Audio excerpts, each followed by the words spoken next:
name is Nonnie. I've been knitting for about 6 or 7 years and I find it really relaxing and fun.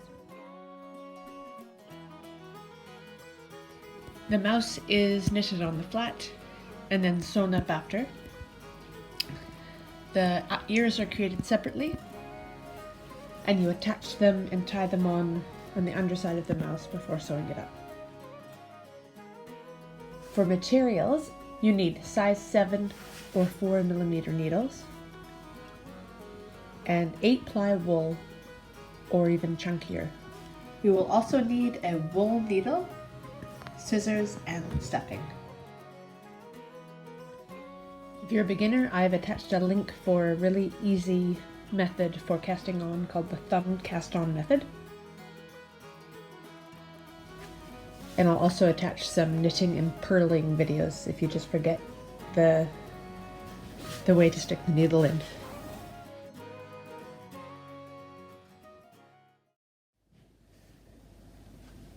First, cast on 12 stitches. You're going to knit 12 rows of stocking stitch. That's 1 row knit, 1 row purl.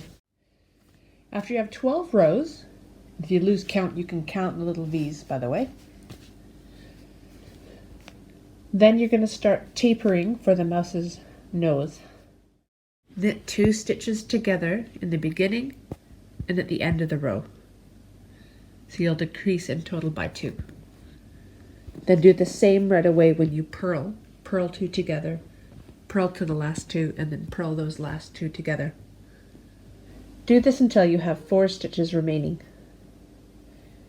Then break or cut the wool, put it on a wool needle, and draw your yarn or wool through those last 4 stitches and cinch it up. So for the ears, you're just going to cast on 6 stitches and then just knit 1 row. Use a wool needle to draw the wool through the 6 stitches and cinch it tight. You don't need to tie a knot because you're going to be sewing it directly onto the mouse. I just have the cinched bit towards the mouse. It's easier. You just need to get both those tails through the mouse and the underside and tie a square knot and trim it. So do that. So do the same process with the other ear. And then you're ready to sew along the mouse body.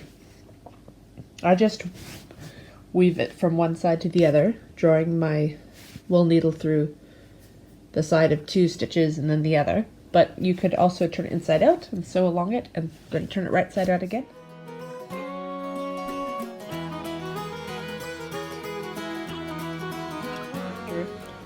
I draw the wool needle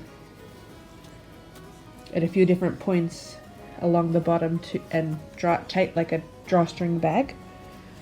At the tops of each of your rows of stitches, I do tie a little knot, but I tend to leave the piece of wool out the back, so there's 2 so far.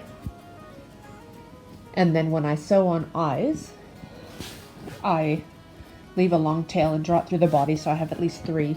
Then I make a plait.